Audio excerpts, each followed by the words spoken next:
نحمدہ و نصلی و نسلم علی رسولہ النبی الکریم الامین وعلی آلہ وصحبہ اجمعین۔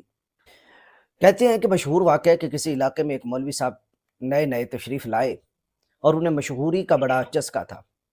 اب کیا کیا کہ میں کسی طرح مشہور ہو جاؤں۔ انہوں نے فتویٰ داغ دیا کہ کتا حلال ہے۔ اب یہ شور مچ گیا عوام الناس کے اندر بھی، اور یہ بات پھیلتی پھیلتی اس علاقے کے بڑے بڑے علماء تک جا پہنچی، اور ساتھ ہی مولوی صاحب نے کہہ دیا کہ اگر کسی میں دم خم ہے تو مجھ سے مناظرہ کر لے، میں ثابت کروں گا کہ کتا حلال ہے۔ اب بڑے بڑے شیوخ الحدیث اور وہاں کے جو علماء تھے انہوں نے کہا کہ ہم نے تو آج تک یہی پڑھا ہے، ہر کتاب کے اندر یہی لکھا ہے، بخاری شریف سے لے کر اور تمام کتابوں جتنی بھی حدیث کی کتابیں ہیں، تفاسیر کی، فقہ کی، کتا حرام ہے، کیونکہ اس کے اوپر جو ہے وہ درندے کی تمام صفات جو ہیں وہ لاگو ہوتی ہیں۔ لیکن مولوی صاحب تھے وہ ٹس سے مس نہیں ہو رہے تھے اور کہہ رہے تھے مجھ سے مناظرہ کرو، مناظرے میں پتہ چلے گا نا کہ اصل حقیقت کیا ہے۔ آج تک تم نے دھوکے میں رکھا ہے، تم دھوکہ دیتے ہو۔ مناظرہ ڈن ہو گیا، بڑے بڑے مولوی صاحب کتابیں لے کر آ گئے، حوالہ جات بھی لگا دیے، اور پبلک انتہا درجے کی اتنی کہ جہاں تک نگاہ پڑتی تھی پبلک ہی پبلک نظر آتی تھی۔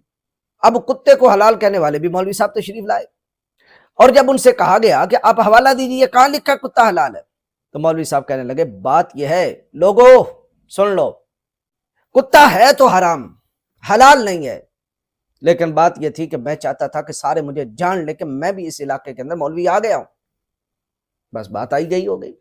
اس طرح کے ایک نام نہاد ایک مولوی صاحب ہے، بلکہ جتنے بھی نئے نئے مولوی سوشل میڈیا پہ آ رہے ہیں یا ریکارڈ کر رہے ہیں، کوئی نیا شوشہ چھوڑیں گے تاکہ عوام الناس کو پتہ چل جائے کہ ہم بھی مولوی ہیں، ہمارا بھی بزم علماء میں ایک نام چلتا ہے، سکہ چلتا ہے۔ اسی طرح کے ایک مولوی صاحب میں پتہ نہیں ہندوستان کے پاکستان کے، لیکن میرے پاس ایک کلپ پہنچا، وہ جنازے کے متعلق بات کر رہے تھے کہ جنازے میں جو دعا اہل سنت پڑھتے ہیں، اناپ پڑھتے ہیں، اللہم اغفر لحینا و میتنا و شاہدنا و غائبنا و صغیرنا و کبیرنا و ذکرنا و انثانا، اللہم من احییتہ منا فاحیہ علی الاسلام ومن توفیتہ منا فتوفہ علی الایمان۔ یہ علماء دھوکہ کرتے ہیں، پردے سے بھی دھوکہ کرتے ہیں، عوام الناس سے بھی دھوکہ کرتے ہیں، اہل خانہ سے بھی دھوکہ کرتے ہیں۔ یہ میت کی دعا ہی نہیں ہے۔ سب سے پہلے مولوی صاحب کا کلپ سن لیں، اس کے بعد میں انشاءاللہ یہ ثابت کروں گا کہ ہم دھوکہ کرتے ہیں کہ تو یہ بیان کر کے تو دھوکہ دے رہا ہے، اور تیرے دھوکے کو ہم بے نقاب کریں گے۔ سب سے پہلے مولوی صاحب کی یہ بات سنیں۔ ہمارے ساتھ یہ مولوی حضرات ہر موڑ پر ہر موقع پر دھوکہ کرتے ہیں۔ یہ مولوی صاحب ہر موڑ پہ ہر موقع پہ دھوکہ کرتے ہیں۔ ہو سکتا ہے کہ تجھ سے کسی مولوی صاحب نے دھوکہ کر لیا ہو، پیسے لے کر نہ دیے ہوں، دھوکہ کر گیا ہو، اور ویسے جس کمپنی کا ہے وہاں ہوتا ہی دھوکہ ہے۔ کتاب و سنت کچھ کہتی ہے، تم عوام الناس کو کچھ کہتے ہو۔ کتاب و سنت قرآن اور احادیث حضور کی شان کو بیان کرتے ہو، تم کہتے ہو نہیں نبی پاک علیہ الصلوۃ والسلام کی تو شان گاؤں کے چودھری جتنی ہے۔ قرآن و سنت کہتے ہیں کہ نبی کے چاہنے سے سب کچھ ہوتا ہے، تم کہتے ہو نبی کے چاہنے سے کچھ نہیں ہوتا۔ قرآن و سنت تو کہتی ہے کہ نبی زندہ ہے، تم کہتے ہو نبی مر کے مٹی میں مل گیا۔ قرآن و سنت تو کہتی ہے کہ نبی کا خیال نماز میں آ جائے تو نماز کما حق ہو اعلیٰ درجے کی ہوتی ہے، لیکن تم کہتے ہو کہ نبی کا خیال نماز کے اندر آ جائے تو وہ گدھے سے بھی برا ہے اور نماز ٹوٹ جاتی ہے، اور کفارے میں ایک رکعت میں خیال آیا تو 4 پڑھے، 4 میں آیا تو 16 پڑھے۔ دھوکہ تو تم دیتے ہو۔ فما اہل بہ لغیر اللہ، اس کی غلط تشریح اور ترجمہ کر کے تم اسے 11ویں باری اور فاتحہ اور تمام اصال ثواب کے جتنے بھی ختم ہوتے ہیں ان پہ فٹ کر دیتے ہو۔ دھوکہ تو تم دیتے ہو۔ ہاں، جس ادارے سے تم نے پڑھا ہے ان مولویوں نے تم سے دھوکہ کیا ہے، اور وہی دھوکہ تم پوری دنیا کو دینا چاہتے ہو، لیکن نہیں، دال نہیں گلے گی مولوی صاحب، دال نہیں گلے گی۔ یہ اتنے اخلاقی طور پر گر چکے ہیں کہ اب ایک انسان ہے وہ مر گیا ہے، فوت ہو گیا ہے نا، کم از کم اب اس کو تو معاف کر دو، لیکن یہ اس کو بھی معاف نہیں کرتے۔ آپ کہیں گے کہ وہ کیسے؟ نماز جنازہ ایک آخری ہمدردی ہے انسان کے ساتھ، ایسے ہے کہ نہیں ہے؟ چاہے وہ دشمن ہے، چاہے وہ اپنا ہے، چاہے وہ پرایا ہے، کوئی بھی ہو، ہماری اس بھائی کے ساتھ جو آخری ہمدردی ہے وہ یہی نماز جنازہ ہی ہے نا۔ جو آخری ہمدردی ہے مسلمان بھائی کے ساتھ وہ کیا ہے جی؟ جنازہ ہے۔ نہ بھائی نہ، نہ بھائی نہ۔ حضور سے جب پوچھا کہ میت کے حقوق کتنے تھے، آقا کریم علیہ السلام نے فرمایا ایک حق یہ ہے کہ اس کی تجہیز و تکفین اور جنازے کا اہتمام کیا جائے، اور دوسرا حق یہ ہے کہ اس کے لیے دعائے مغفرت کی جائے، جو تم نہیں کرتے۔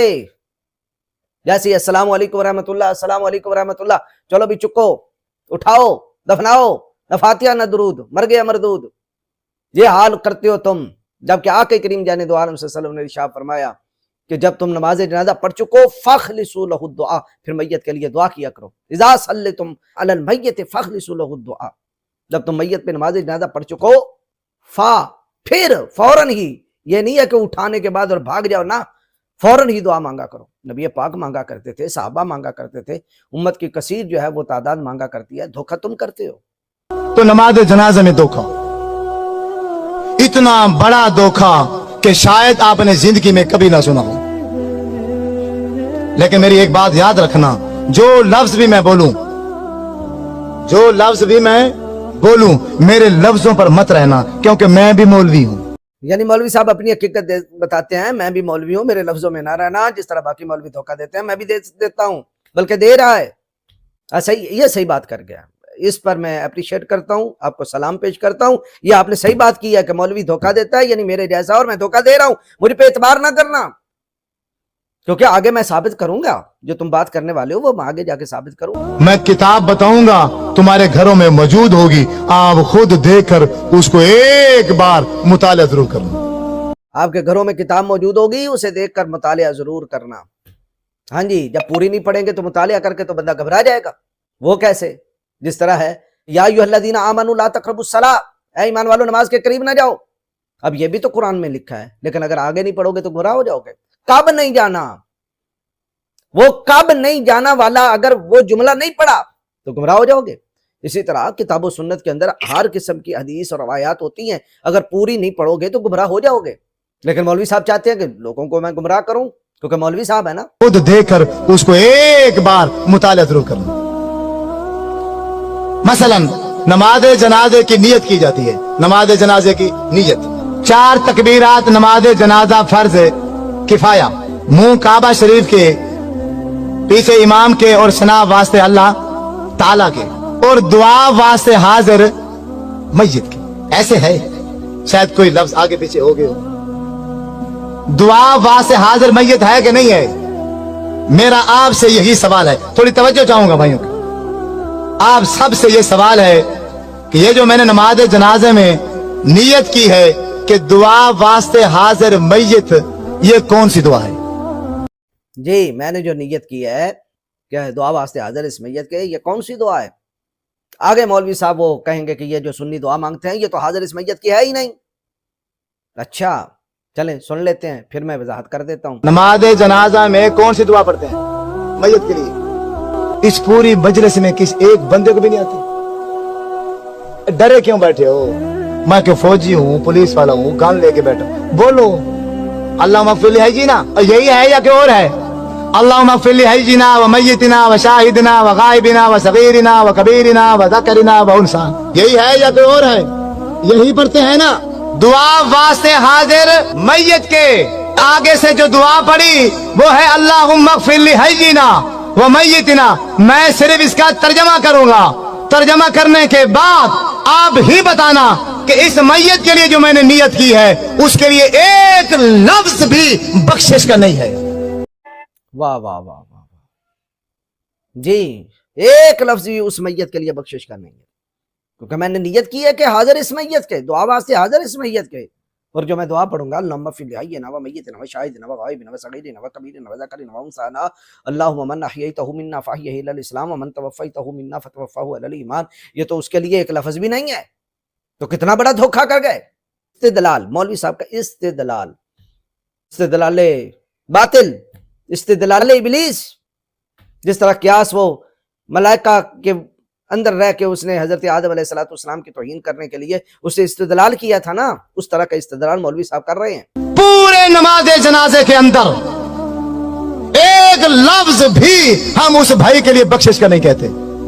ترجمہ سنو، اپنے گھروں میں، تمہاری گھروں میں کتابیں ہوں گی نماز جنازے کی، اس میں سے اللہم اغفر لی حینا، آپ کتاب نکال لینا، اس کا ترجمہ پڑھنا۔ اللہم اغفر لی حینا، اے اللہ ہمارے زندوں کو معاف کر، ومیتنا ماضی کا صیغہ ہے، جو ہمارے پہلے مر چکے ہیں ان کو معاف کر۔ میتنا یہ ماضی کا صیغہ ہے۔ اور مولوی صاحب اور کدھر صرف پڑھتے رہو، ناب پڑھتے رہو، کدھر پڑھتے رہو؟ میتنا یہ ماضی کا صیغہ ہے، تف ہے تمہاری اس پڑھائی کے اوپر۔ وہ ہمارے ہاں ایک علاقے میں مولوی صاحب ہوا کرتے تھے، ان کو عادت ہوتی تھی کسی سے تقریر لکھوانے کی، تو ایک مرتبہ کسی سے انہوں نے تقریر لکھوا لی، لیکن کما حق کو اس کو سمجھ نہ سکے کہ واللہ یوتی و انا معنا قاسم، اب جو تقریر لکھوائی تھی اس کو کما حقو سمجھ نہ سکے اور اس کا عموم کر دیا بیان نقطہ یہ کرنا تھا کہ جس کو بھی جو ملا ہے نبی پاک علیہ الصلوۃ والسلام سے ملا ہے تو انہوں نے کہا جس نے جو لینا ہو وہ نبی پاک سے لے لے، حتیٰ کہ ولایت لینی ہے لے لے، امامت لینی ہے لے لے، خطابت لینی ہے لے لے، تلاوت لینی ہے لے لے، نبوت لینی ہے لے لے۔ وہ خدا کے نام پہ وہاں ایک مفتی صاحب کھڑے ہو گئے، انہوں نے کہا کہ یہ جملہ کفر ہے، اس پہ توبہ کرو، کیونکہ اس بیان کرنے والے مولوی صاحب اور پیر صاحب پتہ نہیں کیا کیا وہ بنے ہوئے تھے، خود تو مطالعہ کیا نہیں اور انحصار کر بیٹھے کسی عالم کی تقریر کا، اور عالم نے جو لکھا ہے وہ بھی سمجھ نہ سکے۔ یہ مولوی صاحب میرا خیال ہے سرو ناب انہوں نے بالکل نہیں پڑھا، مدرسہ بالکل نہیں پڑھا، کسی نے وہ ترجمہ آگے رکھ دیا اور مولوی صاحب یہ تو بڑا دھوکہ ہو گیا، اور کہہ دیا یہ جناب والا بڑا دھوکہ ہے، یہ ترجمہ ایسے بتا رہا ہے کہ یہ میت کے ساتھ دھوکہ ہو رہا ہے، یہ میتنا جو ہے یہ ماضی کا صیغہ ہے، یہ میتنا ماضی کا صیغہ ہے، اور پاپولر ہو گیا پوری دنیا کے اندر۔ یہ مولوی صاحب نے بڑا نکتہ چھاڑا ہے، یہ نکتہ جھاڑا ہے تم نے، یہ بتانا ہے مجھے جب تک تم زندہ ہو، کیونکہ یہ تمہارا استدلال باطل، تمہارے پتہ نہیں، مجھے نہیں پتا کہ تم کس فرقے سے تعلق رکھتے ہو، وہ بھی نہیں مانیں گے، کیونکہ میتنا کو ماضی کا صیغہ بھی ثابت نہیں کر سکتے، کیونکہ میتنا حضرت میت لفظ مضاف ہے، نا مضاف الیہ ہے، کیوں دھوکہ دے رہے ہو؟ مضاف الیہ مل کے مرکب اضافی بنتا ہے، اور اللہ اغفر جو پیچھے صیغہ ہے وہ فعل امر کا آیا ہے، اس میں پورے کے اندر ماضی نہیں ہے، پتہ نہیں کہ تم نے ماضی کہاں سے بنا لیا۔ جو ہمارے پہلے مر چکے ہیں ان کو معاف کر۔ چلیں پہلے سمجھا کہ یہ میتنا ماضی کا ہے، اور پھر ترجمہ کیا جو پہلے مر چکے ہیں، کہاں سے ترجمہ کیا ہے؟ اور کہاں سے یہ پہلے والی عربی نکالنے کہاں سے ہے؟ شاہدینا جو کسی وجہ سے مجبوری سے اس جنازے میں حاضر، شاہدنا جو کسی مجبوری سے یہاں حاضر ہیں۔ میرا خیال ہے کہ آپ علاقے میں مجبوری سے ہی لوگ حاضر ہوتے ہیں، ہم تو ثواب سمجھ کے ہی حاضر ہوتے ہیں کہ ہمیں پتہ ہے کہ ایک قرات اجر ضرور ملے گا، اور قرات کیا ہے؟ نبی پاک علیہ السلام نے ارشاد فرمایا وہ پہاڑ جتنا سونا راہ خدا میں خرچ کرنا۔ لگتا ہے تمہارے یہاں کوئی مجبوری میں شامل ہوتے ہوں گے۔ اب پھر مولوی صاحب کو سمجھ آ گئی کہ میری تو زبان پھسل گئی ہے۔ شاہدینا جو جنازے میں حاضر ہیں ان کو معاف کر، یعنی جنازہ پڑھنے والوں کو معاف کر۔ غائبینا جو کسی مجبوری سے جنازے میں نہیں آ سکے، یا اللہ ان کو معاف کر۔ اس کا مطلب ہے جو نہیں آتے وہ مجبوری سے نہیں آتے؟ بتائیے بھائی، کیونکہ جنازہ تو فرض کفایہ ہے، چاہے مجبور ہو یا نہ ہو، دل کرے نہ کرے، کوئی مجبوری نہیں ہے۔ ذکرینا ہمارے مردوں کو معاف کر، انسانا ہماری عورتوں کو معاف کر، صغیرنا ہمارے بچوں کو معاف کر، کبیرنا ہمارے بوڑھوں کو معاف کر۔ تو میت جس کے لیے سارے کام چھوڑ کر آئے ہو اس کے لیے کیا کہا ہے تم نے؟ بتاؤ، ایک لفظ بتاؤ۔ چلیں جی، یہ تو ہو گئی مولوی صاحب کی تقریر، اس کے لیے تم نے کیا کہا ہے؟ کوئی ایک لفظ بتاؤ۔